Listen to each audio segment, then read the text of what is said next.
So give permission today for something that you really would like to see in your life.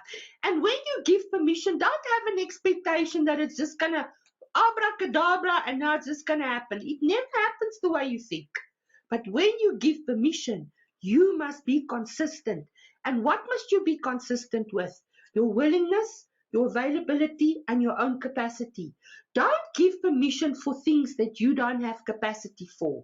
Your capacity must be in alignment with what you give permission for. If you give permission for your highest good, then have the capacity to receive your highest good. Capacity means that you cannot be in the most negative state of mind and expect the good to come. Good does not come to negative. Positive cannot come to negative, and positive is not even a name that I use anymore, because when you during COVID and with all dreaded diseases, when you test positive, then you got a problem. So positive is a word that my psyche doesn't like to hear either. So I don't even use the word positive anymore. But the real good in life that you want to give permission for. And let me tell you, you have an entitlement to it. When you've worked for it, when you've advocated for it, when you apply your life to it, you have a right to it. You have an entitlement to it. So let me go back to what I was saying earlier. Let me just retrace a few thoughts.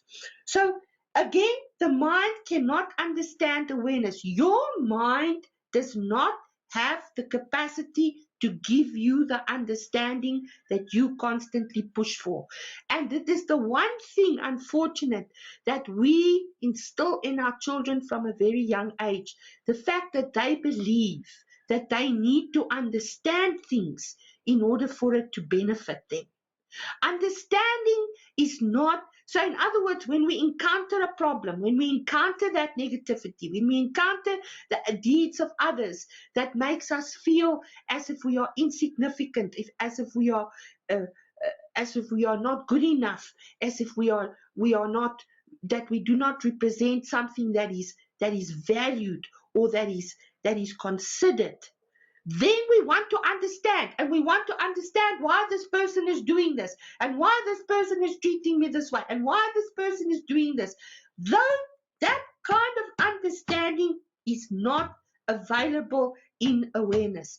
Your awareness must be able to say, I respect you, I look at your life with dignity, I look at myself with honor. Because if you cannot conduct yourself with respect, dignity, and honor, I don't need to take it personally. It's very simple. It's very uncomplicated. In awareness, awareness is. In awareness, awareness is. Not understanding. In awareness, awareness is. And do yourself a favor, because Eckhart Tolle quotes all of these things in his sessions, in his lectures.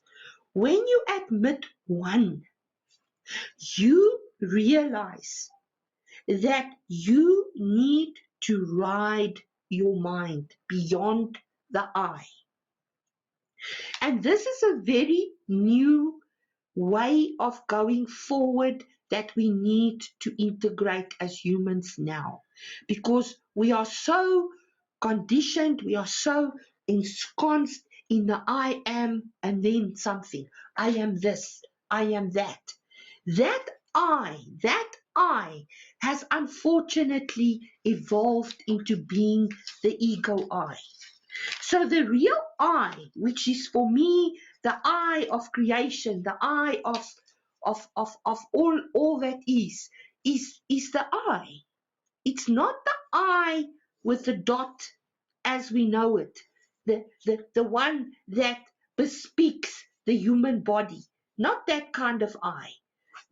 We are now in the kind of I, because if you look at the old I, if we look at the old I, which is the I with the dot at the top, that's like the human body. You know, that's us with the head, and we can give it 2 arms, and there's the torso. That's the human. That's the I. We now need to change this I, because this I now needs to look like this. See? It's becoming that I. Because though let those with the eyes to see, and let those with the ears to hear. That is written for us in Holy Scriptures, which has for many reasons have been excluded in what we deem today to be our holy Scriptures. So when you admit you admit one, you admit this one, you realize that you need to ride your mind beyond the I. The sense of I is all about image. It's all about your roles. Even if you say, I am good enough, you limit that to this presence, this role, this image. And that now needs to shift, because when you look at the I is what brings you the awareness. The I is what you use. And even if you're blind, a blind person still has vision. They just apply that sense in a different way. You still have vision. So the sense of I is all about image. It's about your roles. It's about your personal sense of self, where your moods currently dictate. Your moods currently dictate your I. Is that what you want to relate to as your divinity? That it's a predominant mood?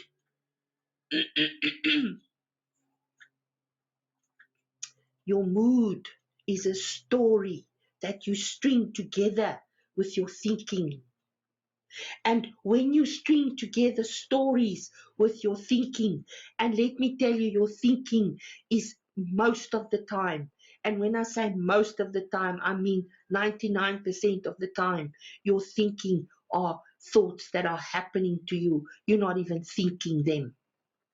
They're just there, and you react to them, and you live them, and they become your moods, and they become the way that you identify. They dictate how you will identify. They dictate what kind of glasses and filters you will wear, dictated by the mood that you find yourself in. Because let's face it, if you are in a foul mood, it's very difficult to appreciate the beauty that surrounds you, or the beauty in anything.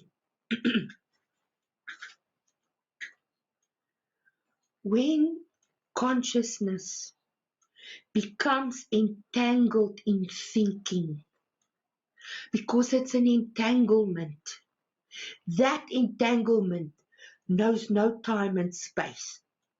That entanglement can be your consciousness becomes entangled in thinking that's happening in your head, that perhaps relates to a situation or an event when you were 3 years old, to an event that happened when you were very small, and that you didn't even have the ability yet to engage with the physical world in which you've incarnated into. The thoughts that are happening to you is expectations that are driven by memory. The expectations are driven by memories, mind by association. Mind by association. What is a memory? A memory is me more wise. When you have a memory, you can look in the word how it's even spelled. Memory is me asking more wise. The logic, the rightness, because the ego insists to understand and forces your thought processes to analyze. It forces your thought process to analyze and analyze and analyze and analyze, and why. And that takes you into this feeling of overload, of overwhelm, of what am I going to do? Of the self is essentially realized. The self is essentially realized from a formless place.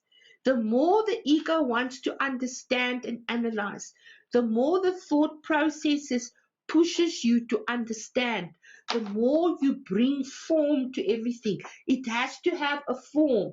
It has to fit into something. You want to give it some way of seeing.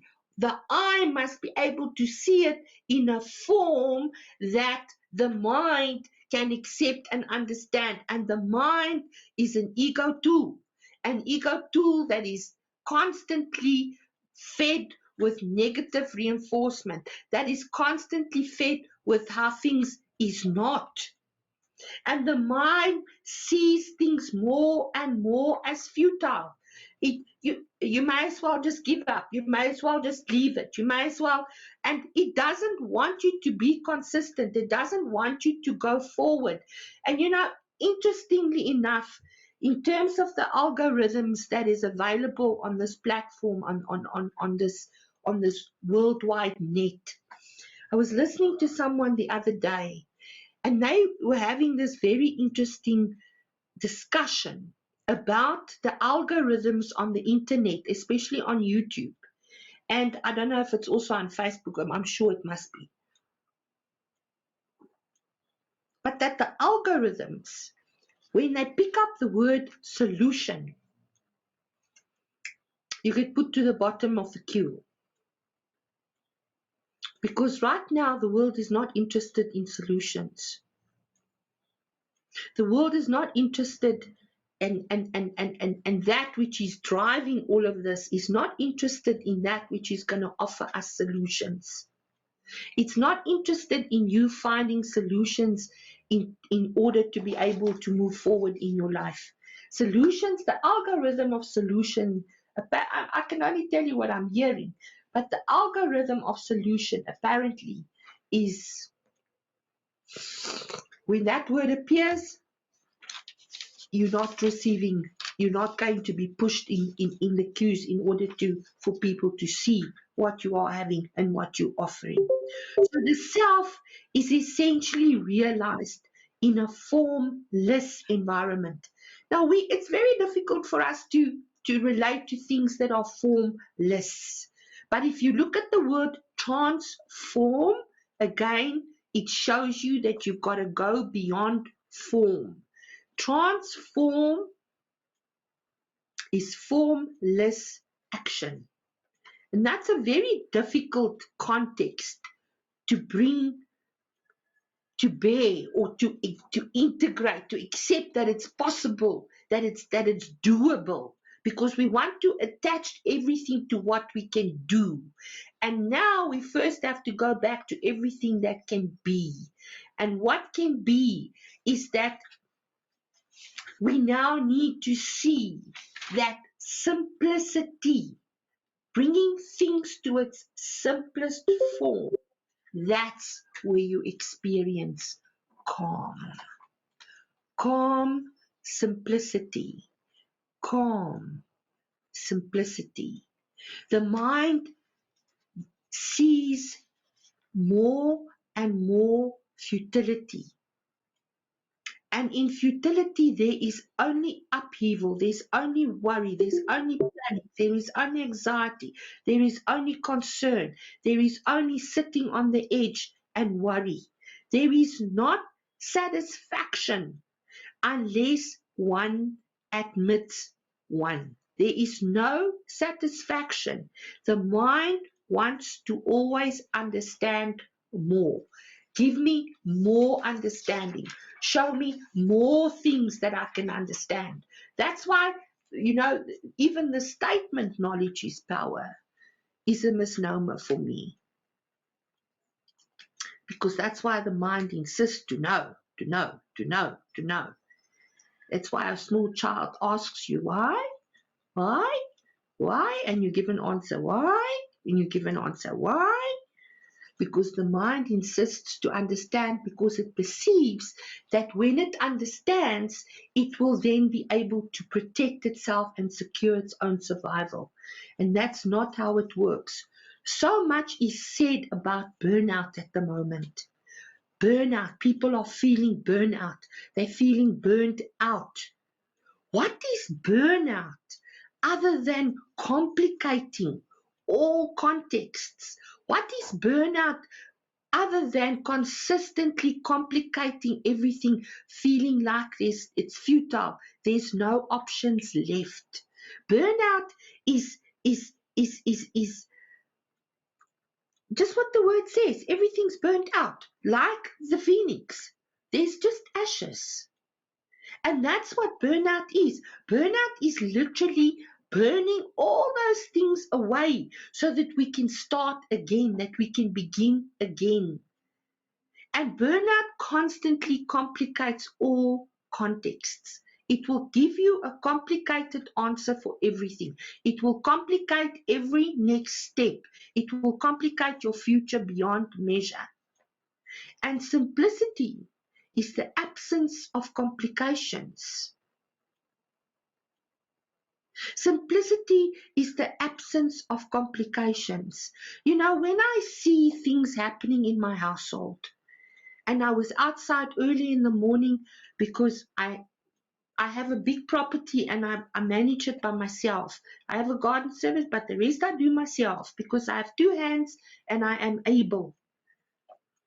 And the minute I see something, and I have to catch myself, the minute I see something and it's a little bit out of the ordinary, then already I'm expecting a whole bunch of complications. You know, even this platform was there. You know, every time I come and I sit here, I expect a bunch of complications because I complicate my life with what I'm thinking.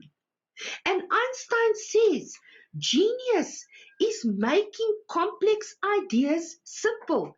You are not going to now this morning have this magical revelation, and now you're going to walk away from here and nothing is going to be complicated anymore. No, that's how we've been programmed to think.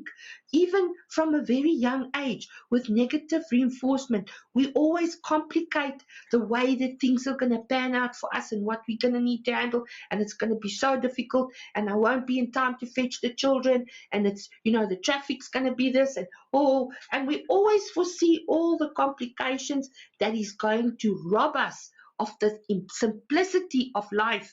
And life is so simple. It's so uncomplicated. All of creation. If you have a moment today after this Energizer session, if you have a moment to just go and look at a tree, to just go stand next to a tree, put your hand on the tree trunk, put your hand on the bark of that growing organism, that perhaps there's a tree in my garden that I'm sure that's older than me. If I put my hand on that tree and I feel the simplicity of growth, it's not going, rah, rah, rah, look at me, I have to grow. Do you know that it hasn't rained for 4 months and I have to grow here, and where am I supposed to get the food, and what must I do now? The bird just shat on my branch. And no, it grows in its simplicity and it grows beautiful. It stands there in its strength and in the storms and in the good days and in the beautiful weather, and it's there for everyone. It bears its fruit to enjoy for everyone. It doesn't say you can have, no, you can't have. You bird, you can sit on my branches. No, you bird, you can't. There's no such classification. There's no such reservations in nature. And Einstein says genius is making complex ideas simple, not making simple ideas complex. And if I look at all the people and the learned people and the knowledgeable people and the people with the multiple PhDs, if I look at how much they make simple ideas complex, to convince everyone how clever they are and how much they know, and they can do a mathematical equation that covers an entire wall of a room. Those are the size of mathematical equations that our friend Stephen Hawking used to do in order to explain the cosmos.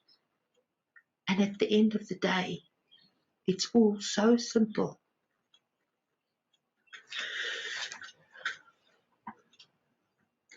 So go forward today and out of clutter, because you can't tell me that you don't have clutter.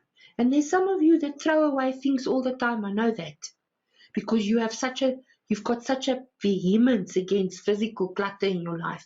But have you noticed how cluttered your thoughts are and how cluttered the hallways of your mind is? We cannot get ourselves and free ourselves from clutter. We are very cluttered organisms. Our bodies get cluttered with toxins. That's why you've got to go on a detox. You've got to lose weight because your body becomes cluttered. But out of clutter, find simplicity.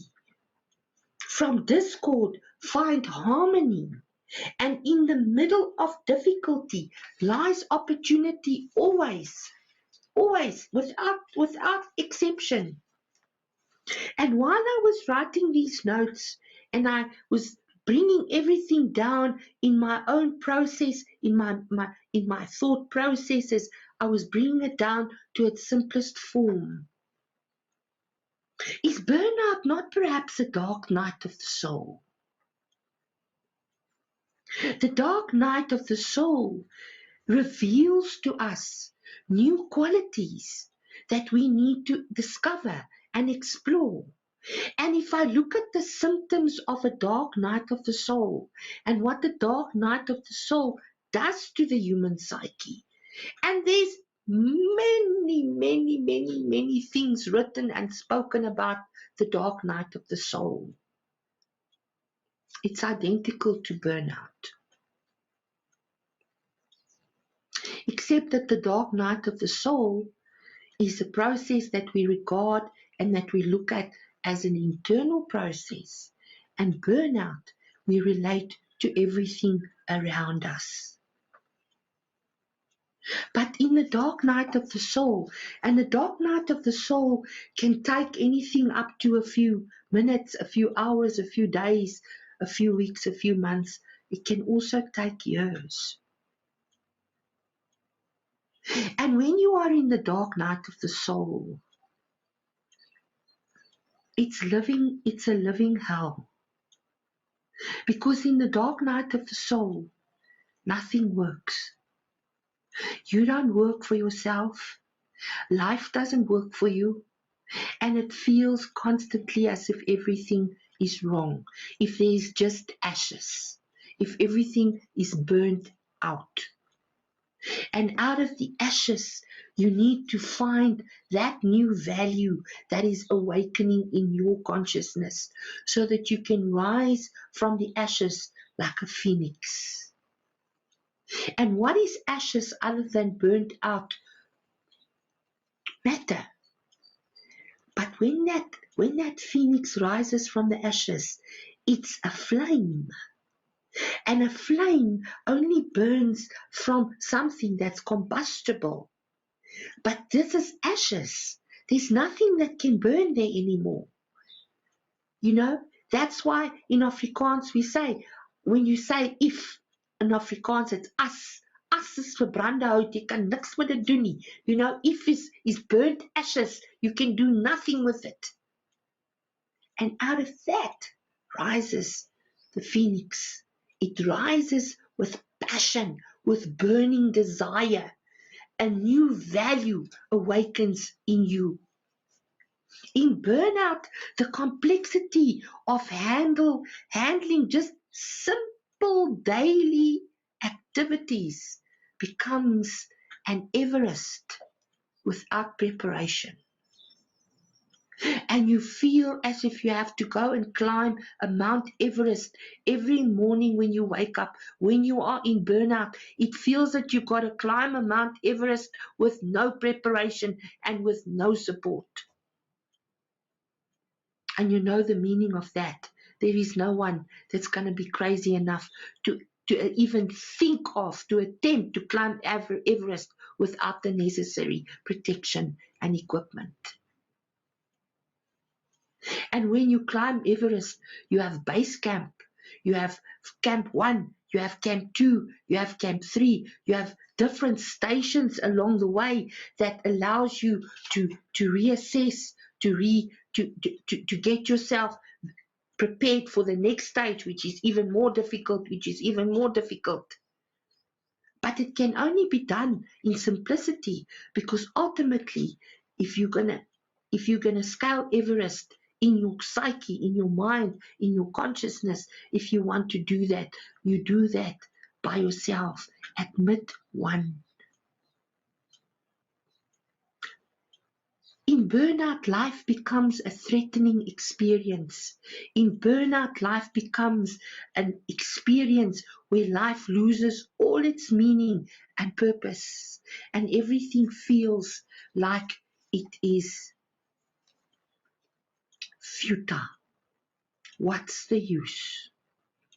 Nobody cares. Nobody respects. Nobody. It's so easy then to go into that generalization of just putting everything under the ashes of futility. And the dark night of the soul is actually a process of going beyond, of transcending. Transcending. The soul is always ready. The soul has no judgment. It has no judgment. In burnout, you burn away the complexity. The false identities fall away. Your roles expose themselves. You start seeing, but why am I doing this to myself? Why am I subjecting myself to this? Why am I doing this to other people? Why am I saying these things? Why am I being so difficult? Why am I not available? Why do I hold such a high level of unwillingness?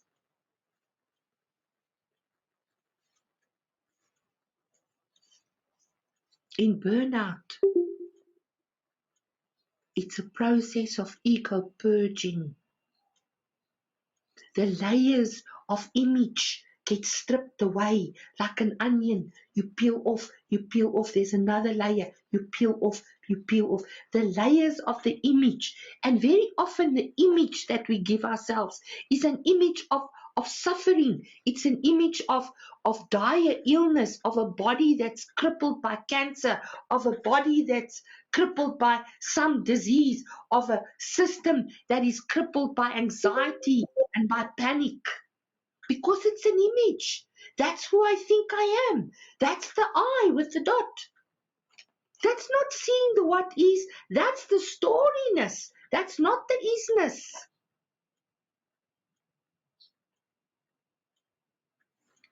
When your layers of image is getting stripped away, and life and your own psyche, your own unconscious mind is ruthless, when it becomes that, when that stripping away starts happening, it's ruthless.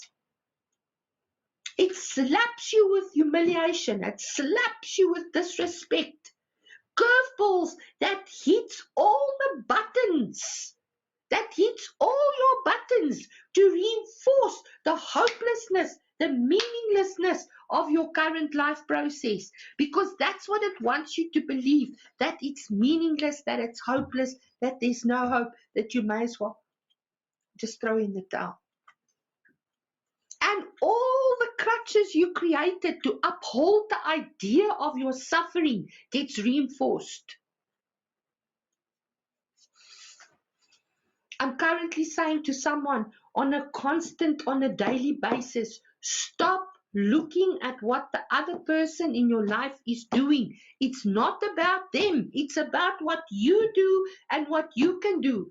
And yes, it's very difficult to share your life with someone who is behaving in a way that I experienced it this week. I'm sharing my life with someone who gave me such a curveball that I didn't even see it coming.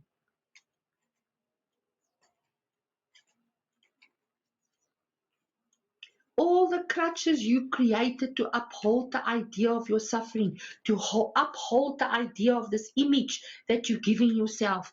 Be careful. Be careful, because that is going to activate, it's going to set up the stage, it's going to set up the process for you to continue on a process of burnout, because you will get to a place where you're going to burn out so that you can rise from the ashes. We have many in one lifetime, many. I can't even count how many dark nights of the soul I've already had. And every time I come through that process, now I've identified it as burnout in myself. But when I come through that process, I discover new truths about myself, new insights, and I remember, because they've always been there. I remember them.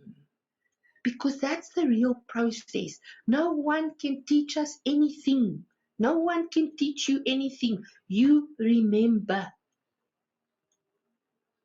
And when you remember, you have a responsibility. You have accountability. To have willingness, to be available, and to create the capacity so that you can not only live this but share it. In your cup, you must have the capacity. What's in the cup is for me. What comes out of my cup, I share with all of you.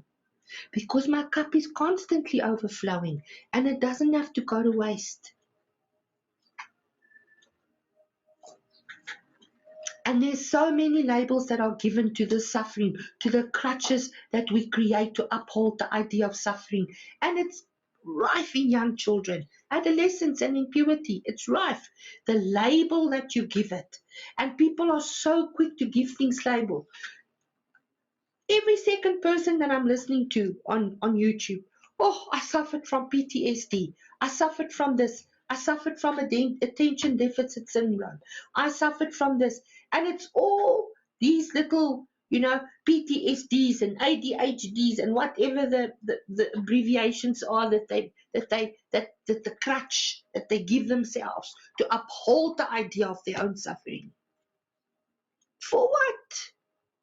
When you can transcend that, when you can trans that form, when you can trans that thing, because it's like, this is where you are. Let me use this. This is where you are. You are this wise owl. Yeah, you are. You are this wise owl. And you constantly smack yourself against these things that you place in your path, that you created, the ideas that you created to uphold your suffering. This is your suffering. And you keep on eating it, and you don't have to have this. This is the complications. This is the way that you complicate a very, very simple process called life. Your panic, your anxiety about your own competence in this world. What am I going to do? Oh, I haven't prepared enough. Oh, what am I going to say? What am I going to share? Have I got something to say that they even will want to hear? What is required now in this burnout, in this dark night of the soul? There's no more fire. There's no more passion. What is passion? Passion is pass I on. It's how you're sharing yourself with the world. Your life is your message. How you share your life, how you do your life, how you bring yourself into situations. That's the message of who you truly are. That's your true colors. Not what people, because the gift of the gap. And that's why these days people's word mean nothing. The word no longer has its power. Not from a human mouth, that is. In the beginning was the word, and the word was with God, and God said, let there be light. Not, I don't want any more darkness, please. Let the darkness just be gone. Oh, no more darkness. No, not what you don't want. The simplicity of expressing what you do want is what you now need to learn. Not what you don't want. What is required of you is reassurance and appreciation. Reassurance and appreciation. Your life is immensely challenging. No one is exempt, people. No one is exempt of being slapped this way and that by life constantly. It's how it works here. It was like that since the beginning. No one is exempt. No one gets told, oh, shit, you don't have to experience it. Just go sit over there and it's going to all pass you by. Sorry, it's not like that. The crutches you created to uphold your idea of suffering are your crutches. You've created them. And most people are so crippled. They've got tons of these crutches. If you look at the tarot card where the person lies in the middle and it's just like a whole circle of swords all around them, that's what your crutches looks like.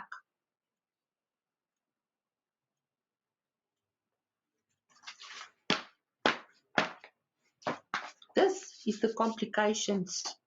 You don't need this. You don't need those barriers. You don't need those self-imposed limitations. You don't need the things that you subject yourself to. Just because you think that the more complicated it is, the more important you are, the more significance you have. No. Live your life in utmost simplicity. And when you go forward, ask yourself, is this the simplest way in which I can relate to this? Can I make it even more simple for myself? Because your psyche, your deepest psyche, your unconscious mind, your superconscious is like the mind of a child. That's why we are told, unless you become like a child, you cannot enter the kingdom of heaven. Because if you're not going to simplify your thinking processes, that you become so highfalutin in your being an adult and being responsible and being accountable, you've taken all those things and you have transmuted them. You have you have you have ripped them into shreds so that they can become crutches. And let me tell you, I know of people who will hold up their crutch and show it to the world like a trophy. Look at my crutch. Look at my shit sandwich. Look how much I'm suffering. I said to an old lady once when she was going for this massive operation. I said to her, you know, you insist to have this operation. I said, why don't you make yourself a medical miracle with this operation? I said, why don't you show using your body as the example of the magic and the miracles that is available to us with faith? That faith can heal anything. And that your body can be healed in a way that you don't need crutches and you don't need to uphold and show how many operations you've had and how sickly you are. Why don't you become the miracle for everyone? Instead of the beacon of this is how much you suffer on this earth. Why don't you change it? Why don't you make it simple and uncomplicated? What is required of us now is reassurance and appreciation. To reassure each other all the time that you have enough, you are enough. You don't need crutches. You don't have to burn out into ashes so that you can show yourself how powerful you are to rise like the phoenix. Yes, life is immensely challenging. And my word is my honor, it's going to become even more challenging.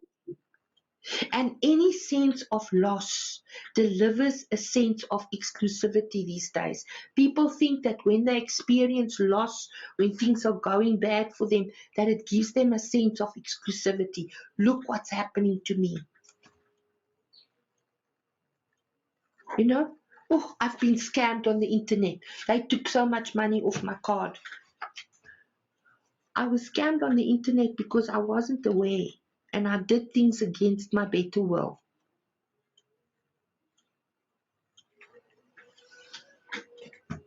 Only happening to me. Everything is only against me. It's only me that suffers from this terrible PTSD. It's only me that suffers from this terrible, everything is against me. It's only me that suffers from this terrible affliction in my body. No, it's not. Lack is available for all of us, and lack is available in abundance if you want to use that as your crutch. It's available in abundance. And let me tell you, when you move into lack, you will find even more that's lacking, because lack calls more lack. And that's another message that I see over and over and over and over now. If you're going to reduce yourself, if you're going down in that spiral and you're going to reduce yourself and you're going to go down that spiral and you're going to give yourself the experience of descending, not ascending, descending into the depths of burnout, of hell, of where there's just no light, it's just darkness. You can transcend that. You can have ego death. Doesn't mean that the ego is not there anymore. Ego death and ego can never disappear, because the ego dissolves through willingness to unlearn. Because the ego wants to be right all the time.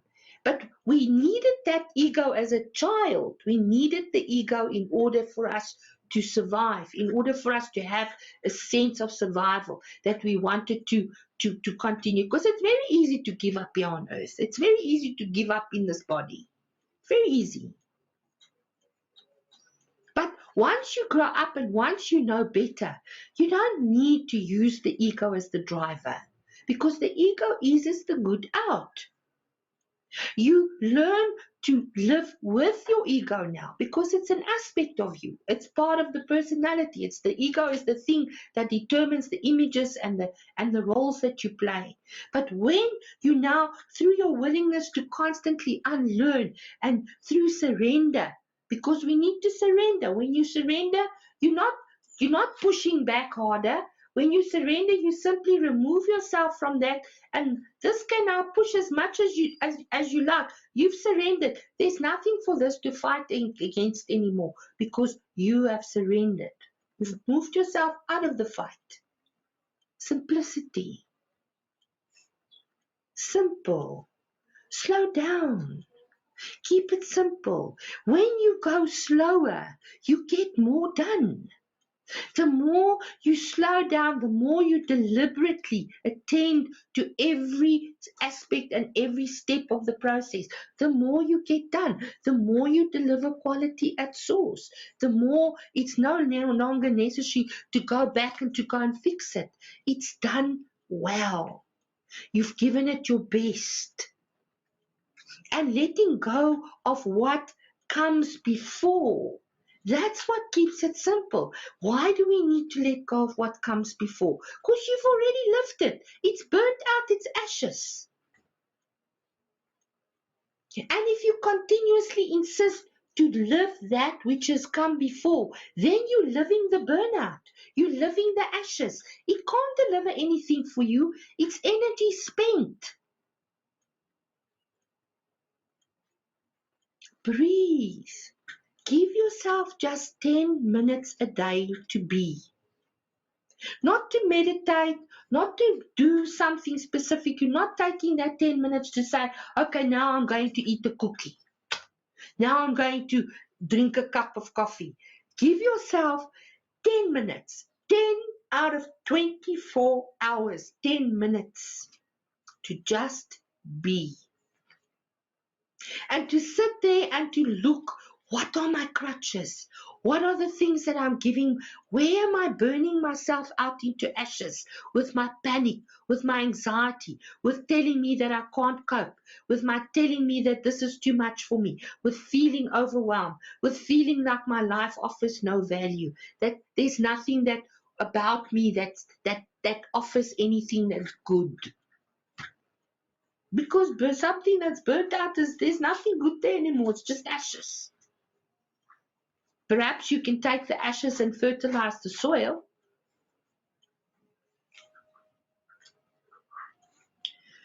So let's look at the signs of dark night. I didn't really go into it because I don't want to create presuppositions for you. Because I don't like to plant seeds about what things are and what they are not. Your own life is testimony, and you know yourself, you know what they are. But that spiritual dark depression that you feel, that you just cannot get out of bed in the morning. Life is not light anymore. It's blue, it's grey. You know that bluish greyness of the sky. It feels like there's no purpose in anything. It feels like you are disconnected and alone. There's no sense of aliveness. You constantly have to force yourself just to take the next step. Doing some simple tasks feels like Everest with no support, Everest with no protective clothing, Everest with no oxygen to climb those heights.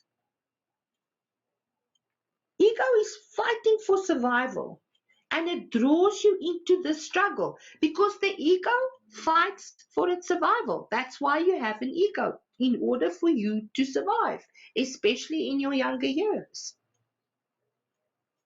And the ego is born at the time of birth, and the ego dies. This ego for this life that I've developed dies with this body.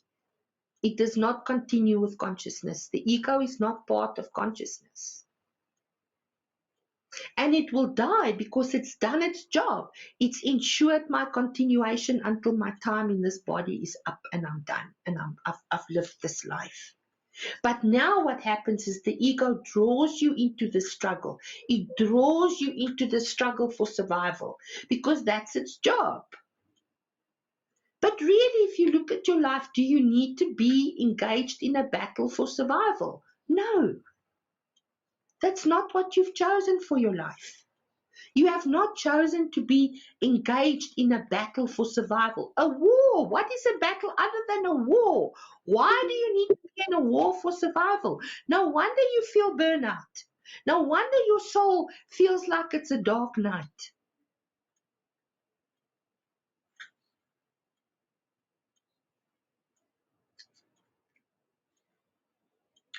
The feelings are then predominantly focused on the absence of value and meaning. And even when there is value and meaning, you will not see it. It's in the eye, not the eye with a dot. You will not see it. Let those who have the eyes to see, because we are now living in times, dear fellow pilgrims on this journey. We are now living in times where you are called to see your life and to see the truth of your life and to stop the negative reinforcement that is the ego that pulls you into its struggle for survival.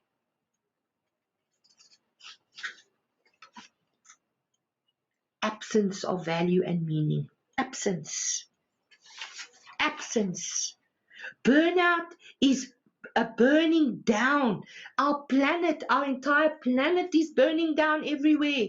You just have to look at the fires, the trees, the oxygen generating source is systematically being destroyed.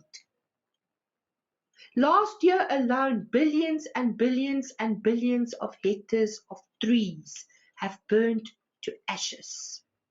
Because all around us, we are shown the burnout of the system that we have created. It is burning all around us. The source of life is systematically destroyed. If we are not going to wake up and bring things down to simplicity, because burnout is actually a soul awakening process. The soul only relates to the simplest language. And when it sees burnout, it calls the phoenix. It calls the phoenix in you to rise as the passion, as the passing eye on. The passion is a burning desire.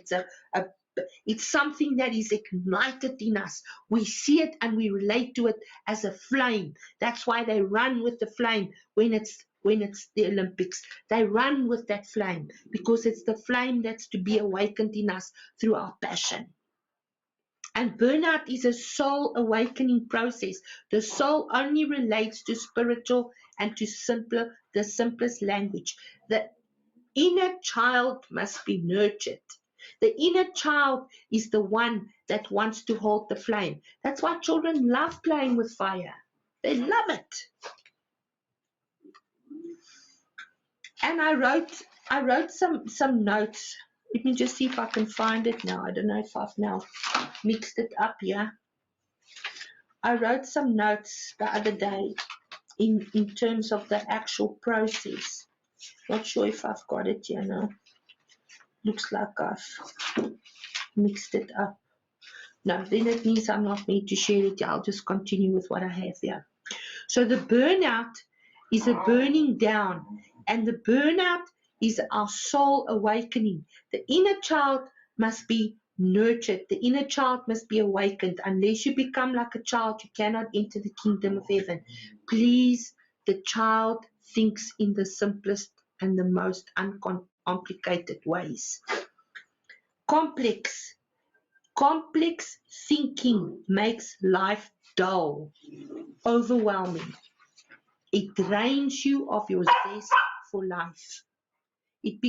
Everything becomes draining. It becomes just, I don't feel like it. I want to isolate. I want to take myself away from other people. I want to be in isolation. Isolation is not what we're supposed to be. We're not supposed to isolate. It's good to have that 10 minutes to yourself every day. But that's not isolation. That's respect.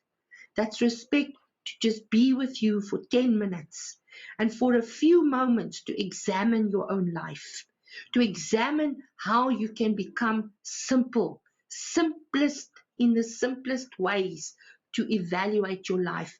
What can you see so far in this conversation this morning? Everyone that's here with me today, and thank you for your presence, because that's the essence. When you're present, you can receive. What can you see for your life in this conversation so far? Just give it a moment to think about it. Do you want corrective action? Do you want corrective action? Or is it a realignment with what you really, or you perhaps just out of alignment with what you really want?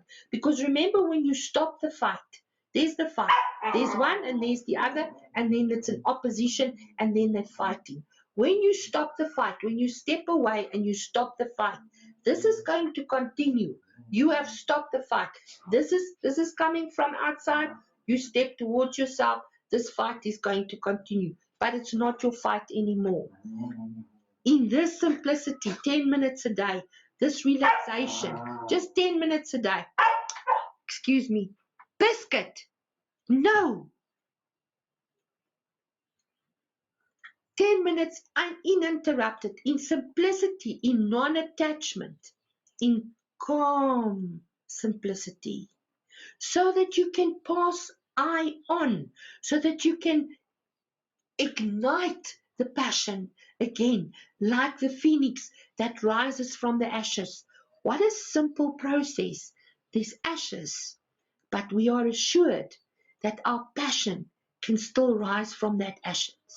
And your hand, your passion. Who are you going to be after this session? What are you going to do with your crutches?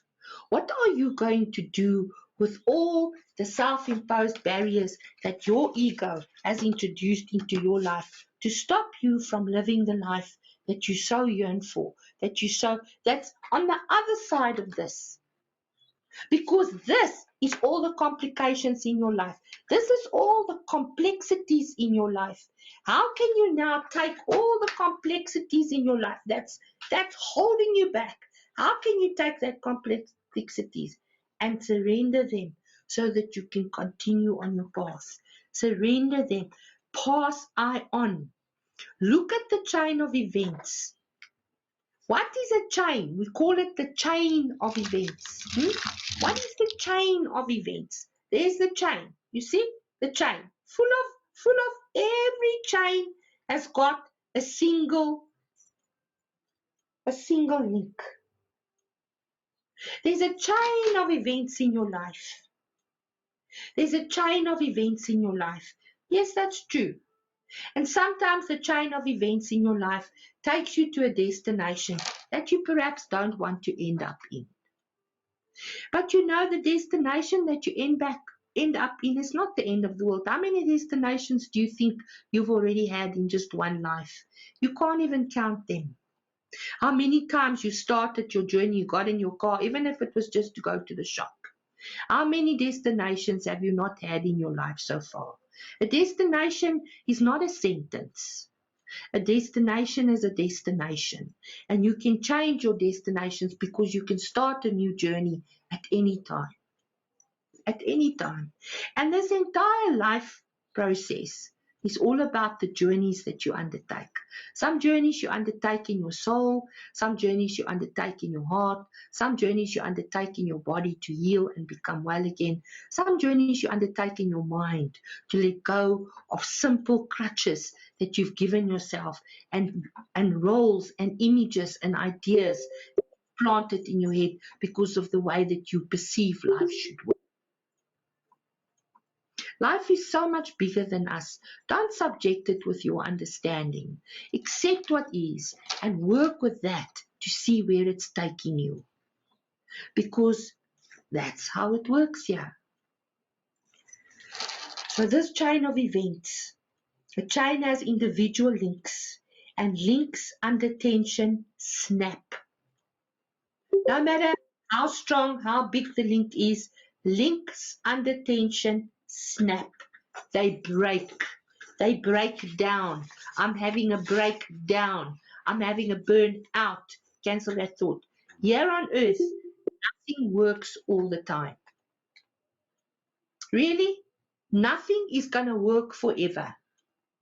Nothing, if it's an engine, if it's a physical thing and it has to produce, it's not going to work all the time. Nothing works for everyone. Nothing works for everyone. You can have a whole group of people and you can satisfy 99% of them, but there will be one person for whom it doesn't work. Nothing works for everyone. Get that into your head. Nothing works for everyone. And this week I was taking something so personally and I had to realize, but nothing works for everyone. It's easier to relax completely when you know that you are safe. Why can you know that you are safe? Because life will never give you more than you can handle. Really. And even if it's in death, you are safe because you will be given everything you need in order to do what you need to do at that moment. You are safe. If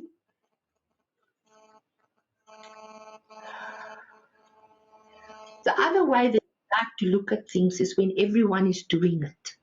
You know, especially now with social media. When everyone is doing it, then we feel safe. Then I can also do it. Be careful. Have discernment. Don't do what everyone is doing. That's not a good formula. You know? Okay, so now the color for what is the fashion color, let's say. The fashion color for summer is pink. Now everybody's going to wear pink. Are we not behaving like sheep? We're not behaving like sheep. Where's our ability to see for ourselves? Not to become the eye that's part of the eye for everybody. When you know you are safe, or if everyone is doing that, and you can say, me too, me too, me too. You know, Brené Brown says when you hear someone say me too, you feel immediately, you feel better. Don't always look for me too. Look for how simple you can make what you have to go through. Don't look for me to say, whenever I used to speak to my son, the first thing to say is, "Yo, mommy, but everybody else is doing that, or everybody else is saying that, or everybody." And I used to say to him, "But you are not everybody. Don't think of yourself in terms of the herd. Don't think of yourself in terms of like you're a sheep in a herd. Be yourself.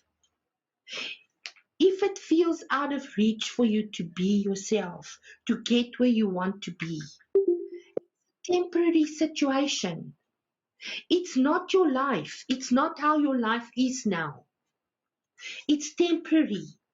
And what happens when you go into that situation is you start withholding who you are. You start withholding. You start backing off. You start thinking, I can't give of myself. No. Withhold creates separation. When you withhold yourself, you're going to become more separate. You're going to feel more separate from that which you are. Then you can't pass I on. You can't live your passion. There's nothing to share it with. Because when you withhold your passion, you become further and further and further separated from what you really want to be. And most of us at the moment, look at your life. You withhold proper relaxation from yourself. There's just no time. And we are meant to rest one day a week. That's prescribed for us in the Holy Scriptures. Then one day you must rest. It's not because it's religion. It's not because that's the way everything rests. Winter is a time for Mother Nature to rest. Nothing grows in winter. It all just goes into the simplest state of rest, of sleep.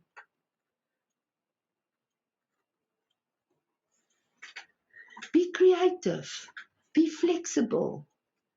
Have sustained determination. But give yourself some relaxation in your day. Every day.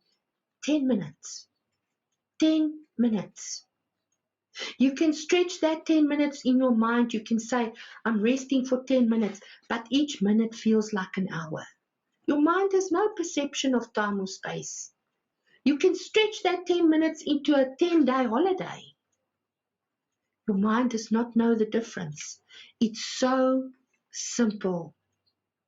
It's so simple. You cannot receive when your hands are closed. When you're holding on to stuff, when I'm holding on to stuff, what can I use now? Let me use this bag. When I'm holding on to this bag, I'm holding on to my crutches. I'm holding on to my limitations. I'm holding on to the things that I think is wrong with my life. If I'm holding on to those thoughts, see, look with your eye. What am I doing? Put it down. Let it go. Let the penny drop. What does it mean when the penny drops? Look, here's the penny. What does it mean when the penny drops? What have I done? When I let the penny drop, what have I done? My fingers let go. That's what it means to let the penny drop. You let it go. When you let go, your hands open. When your hand is open, you have capacity. Then you can receive. Life can come and put something new for you on your hand. It can give you new things. It can give you new awarenesses, new experiences. You cannot receive with closed hands. You cannot greet someone with a fist. These days you see how they greet with fists because we're not allowed to touch each other. We're not allowed to impart that, pass I on. We touch with a fist. We used to shake each other's hand. We used to say, let me hold your hand. That's a good feeling. That's a feeling of, I'm here to support you. I'm passing I on. I'm sharing my passion with you. Holding on, you cannot greet someone with a fist. Although the kids are doing it, that's not the way. Fists are meant for fighting. The biggest priority now is to secure, is to support your inner strength. That's your biggest priority. Your biggest priority is to support your inner strength. How do you support your inner strength? You make things simple, because you can't have strength when it's so complicated and you're carrying so much baggage. How are you supposed to have strength? Inner strength means inner peace. When you have inner strength, you'll have inner peace because you trust yourself. You trust yourself that you are capable, that you are available, that you are willing, that you can do this life. And then you'll start experiencing inner prosperity. When you start feeling rich in here, then the riches will come and they will surround you. And that's not riches in terms of accumulation. It's not about accumulation. Nothing's meant to accumulate on this earth because it's a limited space. That's why it has a process of decay, so that it can continuously make space for new. In accumulation, we cannot have space for new. You always have enough because life provides for you and you always have enough. The times when you start feeling worried about your survival, worried about your future, worried about your security is when you look at your level of accumulation. And then you feel this inner prosperity lacks, and then the self-respect is affected, your self-confidence is affected, your self-esteem is affected, and self is a place of command. Self is a place of giving permission. The self is what gives the permission. I'm giving myself permission. The self is a place of command. It's a place of directives. It's a place of direction, being on course, feeling satisfied with my life. That's where you want to live. And satisfaction always comes from the simplest pleasures in life. So keep it simple and be gentle with yourself. And then you will see that your inner strength will grow exponentially. Inner strength cannot grow in the space and in the face of complexities, of all the things that wants to consume you. Step out of the flow of having to consume, of having to, I've got to have this, I've got to have this, I've got to have this, I've got to buy this, I've got to get this. Step out of that flow. Step out of that flow. Remove yourself. Remove yourself.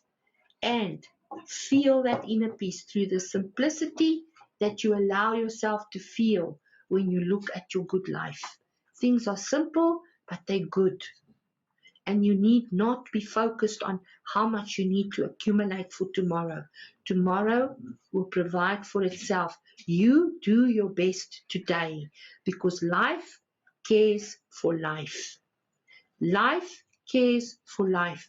And be here, be an organism, be a cluster of information that is recognized by life and that life wants to care for. You see how life is coming to care for me? I can't order this. Go and be good to yourself and hold your self-esteem and hold your self-respect and hold your honor high so that you can live with passion. Pass I on. Thank you for your time this morning. Thank you for being present here with me. And I really, really appreciate you coming to sit with me and offering me your presence. You are a very important and the most important person. And in our next session, which will be in October, I just want to give you the dates for October so that you can make a note, because I actually looked this morning so that I won't miss an October date. So I'm going to give you the truth is that will be the first Sunday in October, Tuesday, Friday. The next one in October will be the 9th. I'm going to do the 9th of October, and then I'm going to do the one that's on the 23rd of October. So those will be my two energizers for October. And my word is my honor, if I'm here and I'm alive and I'm spared, I will come and sit with you with my passion and pass it on. Thank you very, very much for being here this morning. And please remember, you are the most important person in your life. Keep it simple and keep it great. My best always. Bye. Enjoy it. It's summer. The summer is here. Yay. Ice cream time. Ice cream, we scream, we all scream for ice cream. Bye.